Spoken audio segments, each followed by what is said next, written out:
Have you ever noticed how the moment you begin to outgrow someone, they suddenly accuse you of betrayal?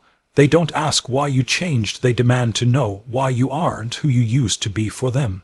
You see, this is the trap. They call it loyalty, but what they really mean is, stay where I can control you, stay small, stay predictable, stay useful, and so many people do. They mistake emotional imprisonment for devotion. They keep showing up for people and places that drain them not out of love, but out of fear. The world has sold us a polished illusion, wrapped in sentimental phrases. Stand by your people, never switch sides, loyalty is everything. But when you peel back the surface, you find a truth that's far less romantic. Loyalty, as it's commonly understood, is one of the greatest lies ever told. Loyalty is glorified slavery when it asks you to betray yourself. Think about how often you're praised for being loyal in situations where you are actually being neglected, used, or lied to. You're told you're a real one, because you stayed not because they valued you, but because your staying served them.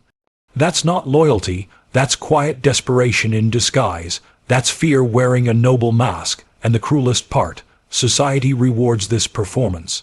It applauds you for remaining in broken relationships, for defending the wrong cause, for staying in jobs that disrespect you, all in the name of loyalty.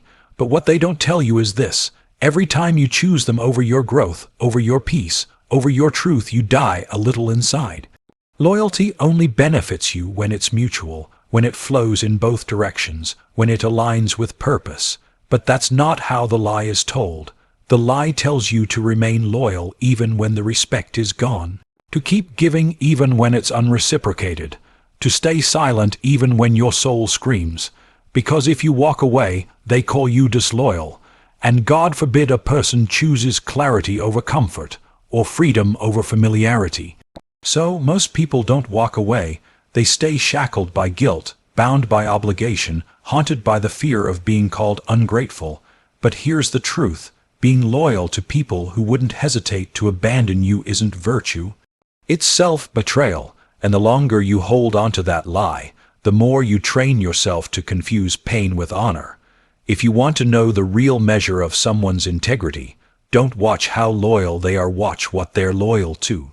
Loyalty to dysfunction is not noble. Loyalty to a manipulator is not strength. It is a wound that keeps bleeding while you smile and say, "I'm just being loyal." But ask yourself, when did loyalty start to mean dying on a hill that was never yours to climb? When did we decide that our identity should be tied to people who outgrew their respect for us? Loyalty, in its purest form, is not about attachment, it is about alignment. It is not about serving a person, it is about serving a principle. And sometimes, that principle demands you to leave, to evolve, to disappoint those who benefited from your silence. The lie of loyalty is sustained by fear, not love, not trust, fear, the fear of losing our place in a tribe. The fear of being judged, outcast, alone. So we cling to toxic lovers, to traditions that no longer serve us, to leaders who exploit our commitment, all under the illusion that loyalty makes us strong. But true strength is knowing when your loyalty has become your prison. Real power is the courage to walk away without apology, not because you're heartless, but because you finally learned to honor yourself above all else. They will call you cold, selfish, a traitor. Let them, because the ones who truly see you will never require your suffering as proof of your devotion. The world wants your loyalty because it doesn't want your awakening. The system wants your loyalty because it fears your independence. Relationships want your loyalty because they fear the truth, that without guilt, you wouldn't stay. But when you begin to see this clearly, when you stop seeking validation for your loyalty and start honoring your alignment, something miraculous happens. You stop bleeding for people who wouldn't give you a bandage. You stop breaking yourself to fit into roles that should have never existed. You stop calling it love when it's really a leash. And from that place you start to live, not as someone's loyal servant, but as your own sovereign being. And as you live in that truth, you begin to recognize patterns you once ignored. The praise for loyalty often comes from those who fear your autonomy. Notice how they elevate you as long as you're useful, present, agreeable. The moment you ask questions, enforce boundaries, or say no, their tone changes. Suddenly you're difficult, you're disloyal, but this shift isn't your fault. It's evidence that their affection was conditional. Evidence that their respect was rooted in your obedience, not your humanity. And when you finally see this, you must make a choice. Do you want to be remembered as loyal, or do you want to be remembered as free? This is where the myth unravels completely, because what we truly crave isn't loyalty, it's safety. We want to feel safe in our relationships, in our communities, in our identity. But when safety is only granted in exchange for submission, it's not safety, it's suppression. And so, to escape this cycle, you must redefine what loyalty means to you. You must reclaim it from the hands of those who weaponized it. Loyalty should never ask you to silence your truth, dim your light, or bury your needs. True loyalty honors your growth, your transformation, even your distance. If they can't love the evolving you, then what they loved was your compliance, not your soul. There will come a moment, perhaps it already has, when you realize that loyalty to yourself is the most radical act of all. In a world that conditions you to serve, to please, to remain agreeable, choosing yourself will feel like a betrayal. But that feeling is not wrong, it's revelation. It is the crumbling of a false identity. It is the burning down of the lies you once called home, and as the ashes settle, you begin to see clearly. Not everyone deserves your loyalty. Not every cause is worth your allegiance. Not every promise must be kept when keeping it means abandoning your soul. So walk away from the chains they disguised as ribbons. Let them speak. Let them slander. Let them misunderstand you, because the ones who understand your worth will never require you to prove it through self-sacrifice. They will never demand you to shrink in the name of staying. They will never shame you for evolving, for rising, for choosing peace over permission. They will not ask you to be loyal, they will ask you to be whole. And in that space, you will realize that loyalty was never the goal. Liberation was. Loyalty is often weaponized as control. It's not handed to you like a virtue. It's imposed on you like a leash. From childhood, you're taught that loyalty is synonymous with goodness. You're taught that to be faithful, to be constant, to stand by someone no matter what, is the highest mark of moral character. But no one ever tells you how easily that loyalty can be twisted into a trap. The people who benefit the most from your unwavering devotion are often the ones who demand it with the least justification. They don't earn your loyalty, they expect it. And when they get it, they turn it into a tool not for connection, but for control. They don't ask for your understanding, your reasoning, or your truth. They just want your silence, your submission, and your sacrifice, all under the polished banner of loyalty. What they're really saying is, stay where I can use you. Control disguised as loyalty shows up in subtle forms. It might be the parent who says, after everything I've done for you, you owe me. It might be the partner who constantly reminds you how disloyal it would be to leave, even though the relationship is eroding your peace. It might be the friend who guilt-trips you for not always being available, regardless of your own needs. It might even be the job that celebrates your commitment, while taking advantage of your labor. In each case, loyalty is not a virtue freely given. It is a demand rooted in fear, guilt, and obligation. The moment you question the structure, set a boundary, or try to grow beyond the role they assigned you, they accuse you of betrayal. But betrayal implies deception. What they really mean is, you're no longer serving them the way they want.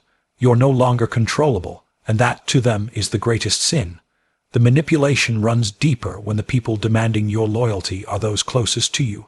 These are not strangers, these are the ones who say they love you, and that's where the confusion begins, because how do you question someone's intentions when they've clothed their control in affection? When they say, I just want what's best for you, while steering you away from your instincts, when they say, we're family, but only if you act the way they want, that's when loyalty stops being a bond and becomes a cage. You're no longer showing up because you want to, you're showing up because you're afraid not to. Afraid of judgment, afraid of guilt, afraid of being called ungrateful, difficult, or disloyal. And so you comply, not out of love, but out of fear that you'll lose the illusion of safety they've tied to your obedience. People who weaponize loyalty often rely on your identity being attached to them. They create emotional debt. They remind you of your past mistakes. They highlight the sacrifices they made for you, not because they want appreciation, but because they want power. They want you to feel like you owe them a version of yourself that stays small, agreeable, and available. They want you to believe that leaving, changing, or growing is a form of abandonment, even when your growth is necessary for your survival. In that framework, loyalty is never mutual. It's always a one-way expectation. You serve, they benefit. You bleed, they heal. You shrink, they thrive. And all the while, they praise your loyalty not because it's admirable, but because it's useful. The moment you stop being useful is the moment your loyalty is questioned. Suddenly, your silence is suspicious, your independence is disrespect, your honesty is rebellion. Why? Because control doesn't like uncertainty, it doesn't like change, and when loyalty is used as a tool of control, any shift in dynamic becomes a threat. They were never committed to who you are, only to who you were when you were easier to manage. And once you break the mold, they retaliate not because you hurt them, but because you stopped playing the role that gave them power. And in their eyes, that's disloyal. Loyalty, when weaponized, becomes a form of psychological warfare. It's no longer about trust or connection, it's about dominance. It becomes a test of how much you're willing to endure, how much of yourself you're willing to give up, before you finally say enough. And until you recognize this dynamic, you will continue to betray yourself in the name of being faithful to others. You will continue to confuse manipulation for commitment. You will continue to wear chains that were presented to you as medals. But the truth is, loyalty that demands your silence, your suffering, or your stagnation is not loyalty. It is control dressed in moral language. And the longer you wear it, the more you forget what freedom ever felt like. True value lies in alignment, not blind allegiance. The difference is subtle, but life-changing. Alignment is when your actions, relationships, and commitments reflect your values, your truth, and your growth. It is conscious, intentional, and self-aware. Blind allegiance, on the other hand, is mechanical. It's obedience without thought, loyalty without question, commitment without clarity. People will often applaud you for being loyal, but they rarely ask what exactly you're being loyal to.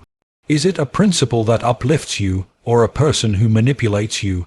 Is it a purpose that expands you, or a system that exploits you? Allegiance without awareness becomes a trap, a ritual of self-abandonment in the name of consistency. And yet we glorify it. We call it noble. We say things like, ride or die, stick with your people, never switch sides. But what if the side you're on no longer reflects who you are? What if the people you're loyal to are holding you back? Do you stay because of the past, or do you evolve because of your future? When you live in alignment, loyalty becomes effortless, not because you're trying to prove something, but because you naturally gravitate toward what matches your spirit. You don't stay in a relationship because of how long it's lasted. You stay because the connection still nourishes your soul. You don't serve a leader because of charisma or pressure. You serve because their mission aligns with your ethics. You don't remain in a career because of obligation. You remain because it's still a vehicle for your purpose. That's alignment, and it doesn't require guilt or fear to maintain. You don't need constant reminders or emotional manipulation to stay. You stay because it's right, not just for them, but for you. That is the difference between living truthfully and living performatively. But blind allegiance teaches you the opposite. It trains you to value appearances over authenticity. You stay in a family system that hurts you because blood is thicker than water. You stay loyal to institutions that no longer serve your needs because you don't want to be a quitter. You keep your mouth shut in communities where abuse is normalized because you don't want to cause division. In all of these situations, your loyalty is praised, but your integrity is sacrificed. You begin to confuse endurance with virtue. The longer you suffer without complaint, the more others call you faithful. But inside, your spirit is screaming, That scream is the sound of misalignment. It's the quiet agony of staying where your soul no longer lives. Alignment is not static, it evolves as you do. The things you once believed in may not serve you today. The people you once trusted may no longer understand who you're becoming. The institutions you once revered may reveal their corruption. And if you are awake, truly awake, you must allow yourself to pivot. Loyalty to growth is more important than loyalty to tradition. You are not here to serve a legacy that suffocates you. You are not obligated to defend systems just because you were raised in them. Your allegiance belongs to your becoming to the truth that's rising within you, even when it's inconvenient, even when it costs you approval. The tragedy of blind allegiance is that it often feels righteous, while it slowly erodes your sense of self. You stand beside people, not because they deserve your support, but because you've convinced yourself that backing out now would make you a traitor. So you stay. You defend what you no longer believe in. You justify behavior that would make you sick if it came from anyone else, and you call it loyalty. But really, it's fear of being alone, of being misunderstood, of being seen as disloyal. The irony is that in trying to remain loyal to others, you become disloyal to yourself. The solution is not betrayal, it is discernment. It is the courage to ask yourself, is this aligned with who I truly am? And if the answer is no, then you owe it to yourself to realign, not out of bitterness, but out of integrity. Real loyalty is not about staying forever, it's about staying true. And sometimes staying true requires you to leave, to walk away from the very people who once gave you comfort, to break the very vows you once thought were sacred. Not because you're heartless, but because you've grown beyond the version of yourself that made them. True loyalty flows from alignment. It is a byproduct of clarity, not confusion. It is a result of choice, not conditioning. When you are aligned, you don't have to force your loyalty. It becomes a natural extension of your purpose. You give your time, your energy, your presence not out of guilt or obligation, but out of overflow. And if that alignment ever changes, you have the freedom to shift, to evolve, to honor your truth over the comfort of others. That's not betrayal, that's integrity in motion. The myth of loyalty is sustained by fear, not by authentic connection, not by mutual respect, not even by genuine love. It's fear that keeps people anchored in relationships that no longer serve them. Fear of rejection, fear of abandonment, fear of being seen as a traitor. It's not that people don't recognize when something is wrong, they do. But they've been conditioned to equate leaving with failure, to equate questioning with disloyalty, and to equate evolution with betrayal. So they stay, they suppress their instincts, they shrink themselves to maintain the illusion of harmony. And in doing so, they trade their personal freedom for temporary acceptance. The tragedy is that this fear-based loyalty looks like devotion on the outside, but inside it's nothing but quiet panic, a constant war between who they are and who they're afraid to become. This fear is not born in adulthood, it's planted in childhood. From early on, many are taught that love is conditional, that affection must be earned through compliance, that approval is a reward for staying agreeable. So by the time they reach maturity, they carry with them a subconscious script: be loyal or be alone, be silent or be shamed, stay useful or be discarded. It doesn't matter whether the relationship is personal, professional, or cultural, the underlying psychology remains the same. Loyalty becomes a form of survival. You stay in line to keep your place in the tribe, to maintain your role, to avoid the sting of exile. Not because your heart is at peace, but because your nervous system is wired to avoid abandonment at all costs. People don't fear being disloyal, they fear being labeled disloyal. That label carries weight. It carries social consequences. Once you're branded disloyal, you're painted as unstable, ungrateful, even dangerous. They say you've switched up, as if evolving is a crime. They say you forgot where you came from, as if staying in dysfunction is a badge of honor. They say you bit the hand that fed you, as if gratitude requires servitude. And so you learn to mute your transformation, you downplay your growth. You pretend to still fit into spaces you've outgrown, all because of fear, the fear that the moment you outgrow your role, you'll be punished for it. And they will call it disloyalty, when in fact it is self-respect. In this climate of fear, Loyalty is never mutual. It's demanded by those in power and endured by those afraid to lose what little belonging they have. This is why so many people remain in jobs they hate, families that stifle them, relationships that drain them. They fear the consequences of walking away more than the pain of staying. They convince themselves that loyalty is a virtue, even when it's rooted in suppression. But true virtue can never come from fear. Fear contaminates everything it touches.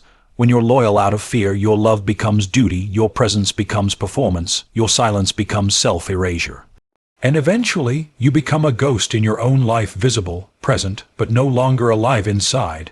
This fear also thrives in systems that benefit from obedience. Cultures, religions, companies, even governments, they all have a vested interest in your loyalty. They don't want you to think, they want you to follow, they don't want you to ask questions, they want you to conform, and so they manufacture fear, fear of divine punishment, fear of financial ruin, fear of exile. They tell you that to leave is to fail, that to disagree is to dishonor, that to seek your truth is to betray the collective. But when your loyalty is driven by fear of punishment rather than alignment with truth, you're no longer loyal, you're enslaved. And that's not faith, that's not unity, that's psychological imprisonment wrapped in sacred language. Even in personal relationships, fear-based loyalty is normalized. You see people afraid to speak up because they don't want to start a fight.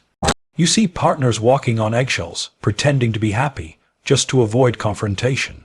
You see friends who suppress their real opinions just to stay liked. These aren't bonds, they're agreements based on fear. They survive not because of depth, but because of silence. The longer fear goes unchallenged, the more loyalty looks like love, but it's not. It's survival masquerading as connection, and eventually it corrodes everything it touches: yourself, worth, your identity, your peace. The only way to break free from this illusion is to confront the fear itself, to ask, what am I really afraid of? Who taught me that choosing myself is betrayal? What kind of love requires my silence to survive? Because once you see the fear clearly, the illusion dissolves. You realize that real connection doesn't require fear to maintain, that real loyalty is born from freedom, not force, that you don't have to be afraid to be honest, to change, to walk away. And in that realization, you begin to reclaim something far greater than loyalty. You reclaim your power.